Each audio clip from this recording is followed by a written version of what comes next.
রাজা পৃথ্বীরাজ তখন ভারত শাসন করত। রাজা পৃথ্বীরাজ প্রতিনিয়ত তার প্রহরীদের নিয়ে পূজা করার জন্য মন্দিরে যাতায়াত করত।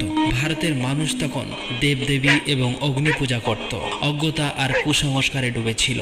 ওই সময় একদিন রাতে হযরত খাজা মঈনুদ্দিন চিশতি রহমাতুল্লাহ আলাইহি তার নিজ গৃহে শায়িত ছিলেন। গভীর রজনীতে তিনি স্বপ্নে দেখলেন রাসূল সাল্লাল্লাহু আলাইহি ওয়াসাল্লাম বলছেন, হে খাজা মঈনুদ্দিন, তুমি হিন্দুস্তানে যাও, সেখানে গিয়ে দ্বীনের দাওয়াত দাও, ইসলাম ধর্ম প্রচার করো। হিন্দুস্তানের মানুষ কুসংস্কারের মধ্যে পড়ে আছে, তুমি যাও, তাদেরকে আল্লাহর পথে ফিরিয়ে আনো। এই স্বপ্ন দেখে খাজা মঈনুদ্দিন চিশতি জাগ্রত হলেন। অতঃপর দেরি না করে পরের দিন খাজা মঈনুদ্দিন চিশতি বেশ কয়েকজন সঙ্গী সাথী সহ হিন্দুস্তানের পথে রওনা হলেন। বেশ কয়েকদিন অনেক পথ অতিক্রম করার পর ভারতের রাজস্থানের আজমির নামক স্থানে প্রবেশ করলেন। সেখানে তখন রাজা পৃথ্বীরাজ